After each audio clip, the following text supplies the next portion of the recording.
My name is Andrew Fretwell. These are my colleagues, Ben Klutenkamper and Hannah Russell. We wrote a piece called Building a Better World of Financial Excellence Through Professionalism. We're extremely grateful to be here today. We were all attending undergrad school last semester, and we worked really hard on this, and we're so grateful, you know, when we heard that we're going to get a chance to come to Arizona, especially when it's, you know, about 6 degrees in Missouri right now, so we're really excited about that. So, you know, we're just going to start out by, Ben will explain our approach, you know, to formulating our interviews and you know, presenting this presentation to you guys right now. All right, Ben? All right. Hello, everyone. So here we have our approach. We went with a 5-step process that we refined. The first was to identify the careers of interest in the financial services industry. And so we segmented it into different sectors and chose the 3 that we were interested in most. The second was to conduct research using our University of Missouri St. Louis Research Center. Helped us build a fact base. And then next we went on to develop assumptions about the career segments that we chose that we were interested in. And fourth, and this was an important step, we conducted the interviews with the professionals. And so we conducted interviews with people that were at the beginning levels, at the mid-level of their career, and people that were kind of like superstars and just absolutely killed it, you know, Rockefeller-type people. So, and this helped us understand like who these people were, you know, how they operated, who they worked with, and just kind of what they were about. So, and our last step was to re-examine the previous assumptions that we made and to derive conclusions about that and then restart the process again for things we didn't understand. All right, a little bit more on our approach. We, like Ben said in our first step, we identified the careers of interest. And here are the career paths that we pursued. We first took the financial service industry and segmented it into insurance, financial planning, and investments. Next, we went to our career services at UMSL, and we found the definition of each sector, the suggested entry-level education, the compensation, and the median annual pay. We found that the first 3 on our matrix was pretty accurate, although we found through our interviews that the median annual pay was a little off, as you can tell.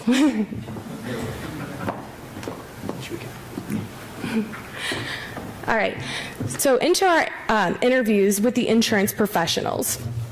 We found that the professional advancement in education needed and used by our interviewed professionals was the CLU, which is Chartered Life Underwriter, the Chartered Property and Casualty Underwriter, the Certified Risk Managers, and Chartered Financial Consultants, and lastly, the Masters of Science and Financial Services. Next, into our external factors, we have regulation, technology, and ethical application. Regulation both stems from inside the organization or the company that you work for, and in addition, it goes into external government regulation. Technology has helped the ease of sharing information between client and professionals in the insurance field. Next, the ethical application goes into being a true fiduciary to your clients. Next, the internal factors are helping others, finding a successor, and flexibility. Helping others is extremely important to the drive that people get from insurance, and finding a successor for these people that your clients that become a second family to you is extremely difficult for insurance professionals. It's hard to trust somebody to take care of them the way that you did before. Lastly, flexibility. Insurance professionals have told us that with their degree, their job, they have been able to change their schedule and be able to have a healthy work-life balance. Lastly, the professional organizations utilized by our professionals in insurance were the FSP, NAFA, NAPEC, IIABA, and Women in Financial Services. All right, so next we're going to identify some of the information we compiled from the financial planning segment. First, we're going to talk about the credentials and some of the designations that these people use to advance their education. So we have the CFP, the Certified Financial Planner, the ChFC, the MSFP, Masters of Science in Financial Services, and the AEP Accredited Estate Planner designation. Some external factors, and we're just going to briefly elaborate on each of these, some of these, was technology and compliance. We felt that technology was particularly important and worth spending time on because the technology allows a planner to keep really, really strong track of their clients' assets and their clients' financial plans. And so one of the real big benefits of this is that they're able to use software now to help create financial plans that create really robust information for a client and helps them better visualize what's going on. Some of the internal factors were building trust, educating clients, and drive. So building trust, this one we found important particularly as well because it helps a financial planner to build their book. And of the financial planners we interviewed, we found that building the book was particularly difficult or the most difficult part. So as a result of that, they talked about how building trust with clients is extremely important because if you can get somebody to trust you, it's likely they'll get their friends to trust you too. Educating clients is important. It brings your client a higher quality of living. It makes your life easier because you don't have to repeat things. And it really helps to go past just servicing the client, but making the world better for finance in general and helping people to understand and kind of collect their thoughts on where they are financially. And drive we found important because without being driven by more than just the financial incentives of being a financial planner, you really don't offer anything. So you need to be somebody, you have to go out and find clients, you have to maintain clients, you have to make these people wealthy and to make them happy, or at least keep their finances in check. And without being driven to help people, we don't feel that that's a possibility, and that was reflected in the interviews that we conducted. As far as professional organizations are concerned, how these individuals organize, they use the FSP, the FPA, the NAPFA, the NAEPC, and the Women in Financial Services.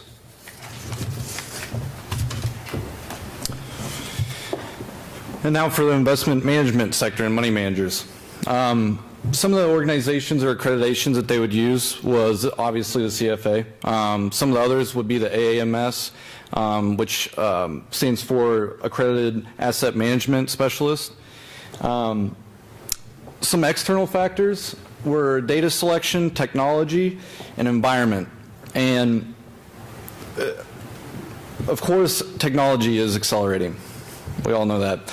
Of course, technology has advanced, but what I mean by accelerating is things are changing continuously to where we have to continuously educate ourselves, throughout the process.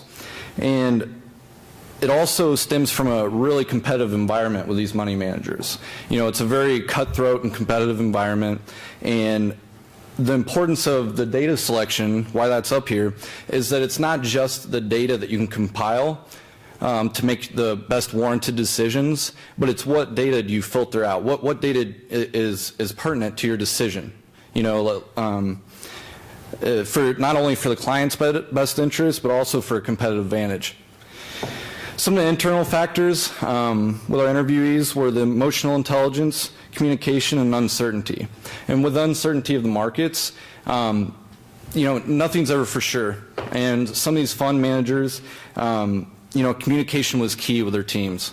They had to communicate on a very high level. And this stems back to their emotional intelligence. That they couldn't make warranted decisions based on emotions. They had to understand themselves. They had to know themselves and how they would react to certain situations so that they could not make warranted decisions just based on emotion alone, but also, communicate. It goes back to communicating with their team. And trying to figure out what is best in this situation. And then moving on to some of the professional organizations, the FSP, the CFA, and the AAMS. And next, we wanted to talk about a few quotes that we thought that with our interviewees was very pertinent to this. One of the most important parts, I think, to insurance that not all professionals think about right away is that finding a successor is extremely difficult. This was encompassed in a quote by Terry Getman when she says, "A president from an organization on a platform last year was asked, 'What keeps you up at night?' His answer was, 'I have no successor.'" Next, we have a quote from the financial planning segment from Bill Fretwell. He states that, "I think my profession has been more about creating savers to become investors." This kind of encompasses what I was talking earlier about investing and educating your client and really helping them to understand how they should have their money and where their money should be. And next, from the investment sector, it is more about how you organize and analyze the information other than how do you get your hands on it. And that's from Eddie Veal with Argent Capital. And this stems back to what I was talking about with the data selection. It's not just about how much data you can collect. With technology, we can get as much data as we can, but it's what is pertinent, what is important. Next, we wanted to further elaborate about some of the professional associations. We'll start with the insurance sector and NAFA and Women in Financial Service, and Hannah's going to elaborate a little bit more on that real quick. Allie Thornsberry, an agent at Guardian Insurance, really encompasses what they mean to her, these associations, by saying that NAFA allows her to stay current with what's going on in the industry. And in addition, she said that the Women in Financial Services Association helps her because she's able to talk with the few women that are in this industry. She says there are not a lot of women in this industry, and we have a huge drive. And next, from the financial planning sector, we had the FPA and Women in Financial Services, and then investments. Of course, we had the CFA, and then also our group came up with this lone wolf theory. And why we suggested this lone wolf theory is because many of the interviewees, simply put, were kind of loners sometimes. What we meant by that is that they didn't utilize, organizations as much. They didn't like to talk about it. A lot of the credentials with the CFA, not saying that they don't organize and everything, but they're a little bit more quiet about it. And what they said was, what they based a lot of their education on, multiple of the interviewees said this, was our continuing education is us showing up to work every day. Our experience on a daily basis and our experience. And that's honestly, what they said. So we came up with this lone wolf theory. And next, Ben's going to talk a little bit more about the FSP. All right, so our kind of overview of this organization, the FSP. First off, we looked at many different professional organizations, and we found the FSP to be the one of greatest value. And the reason for that is this was the only one we found that was really appropriate for all three sectors of the industry that we studied. So this has investment managers, it has financial planners, and it has insurance people in it as well. It's comprised of people that have up to 20 different designations. They work together in teams, they share knowledge, and they talk about things that are industry current and kind of help each other through maybe some of the new laws, new things that are going on. We want to talk about how it kind of benefits the FSP. We have a Richard Weber quote here from one of the interviews that states, recognizing that no matter how much I know in my narrow specialty in insurance, my clients need so much more than that. I cannot serve my clients all by myself. We have to work together in a team environment. So what Richard's saying here is that each of us provides a specific part of a puzzle. And we got to work together to produce the something that will be more than just what we can add individually to the final consumer. Some closing thoughts that we had on the industry. I used a quote from Peter Schick. He says, we should think of this business in this field as a river and not a lake. And I think what Peter's trying to talk about here is contrasting the financial services industry with other industries. People compete for business. And it's a little bit more pull and tug than it is here in this industry. And so where in this industry we have CPAs that are referring clients to professional financial advisors or insurance people and such, you work together and there's really enough business for everybody to go around. And then last, I want to talk a little bit about being a true fiduciary and what that meant to us and how we defined it. To us, being a true fiduciary meant putting the client first. It means acting as the client yourself if you were in that same situation and had the same respective risk threshold. And so this encompasses integrity, credibility, which you obtain through the credentials that we talked about earlier, and the third part, which we encompassed in the definition, which is putting the client's best interest first. So we just want to take a second to thank you all so much for considering us today, and we're ready to open the floor for any questions at this point.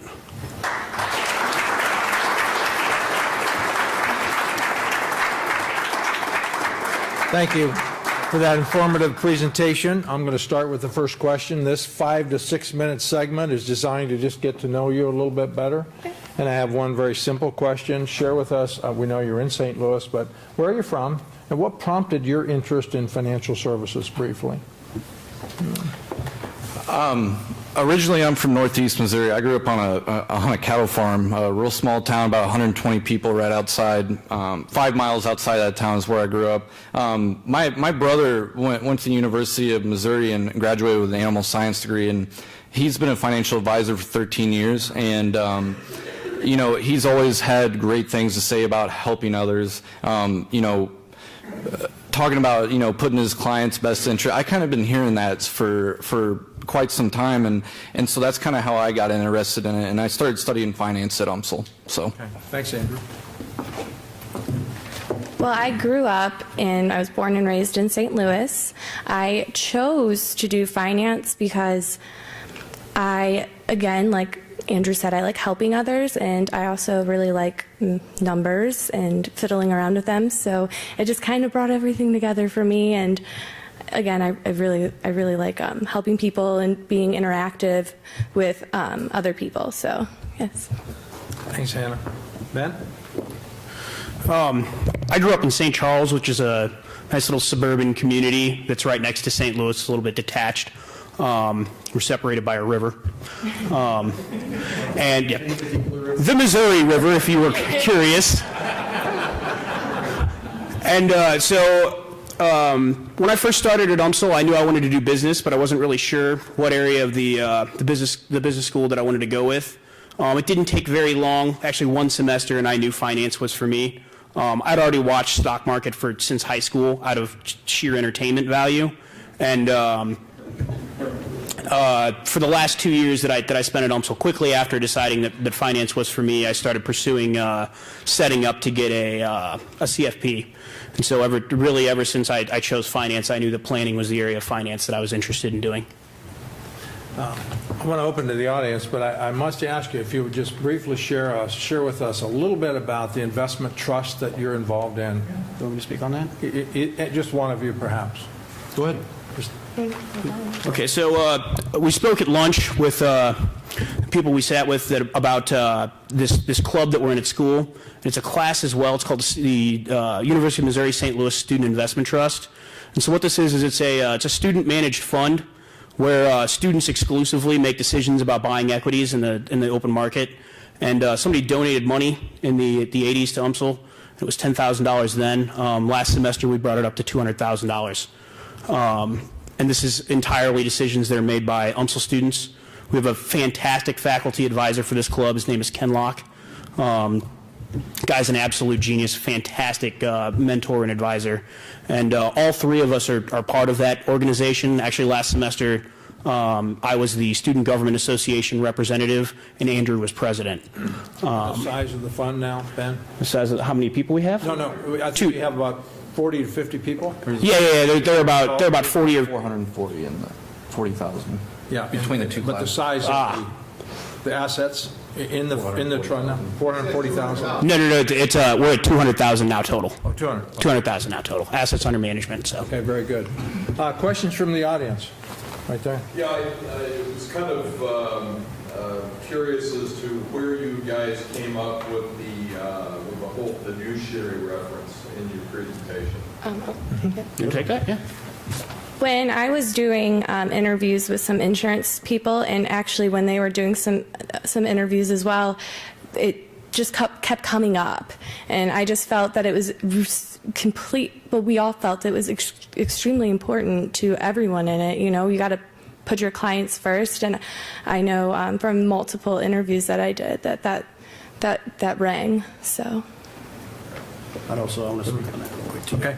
I had my definition is actually part of multiple definitions. I've been told in my CFP prep courses by different instructors what that term meant, and you know, to me, acting in somebody else's interest the same way that you would act for yourself, that is the highest grade of integrity that you can have. I can't think of a way that you may have a different idea for how risky you want to be, but in terms of respecting somebody else's assets as your own, I mean, that's what we feel is a seriously important thing. We have time for one more. Gentleman over there. Oh, right there. I think we'd all would agree that succession planning is a creative part or a key part for all of our businesses. And you all talked about that just a little bit. I'm interested in what your thoughts would be if you were in a reverse role. Maybe you were a business owner today with a business that's about 20 years old. What kind of creative things would you be doing to attract people like yourself? The question revolves around succession planning. What if they were in our shoes wanting to generate a succession plan? Anyone? Andrew? I mean, I think that what you're doing right here is key. I think reaching out to students and getting them to enter competitions is key. Getting students involved with external things that they can do at school, you know, along with their studies. I think that shows and separates a lot of professionals coming from the universities. Does that make sense? I think that it really separates what the people that are really willing to put in the work and really search a broad topic that some other personalities may not do. So I think that's really important. Also, I believe that mentoring is a huge thing. I think mentoring, there's programs through our school, like UMSL, you can join like a program to start mentoring somebody. And regardless of, you know, whether that mentoring works out, I mean, you can keep trying until, you know, and the people that are entering the mentoring programs are people that really want to do well and succeed at UMSL. So I believe that would be a good way as well to try to reach out to students then. So. What you want to do, folks, is you want to go to your nearest university and start a student investment trust. And then what'll happen is you'll get students like Andrew and Hannah and myself that'll meet each other, and then they'll form like a FSP chapter at their school. Which we just did. So. Ben, somehow I thought you'd want to answer that question too. So thank you very much for your presentation today.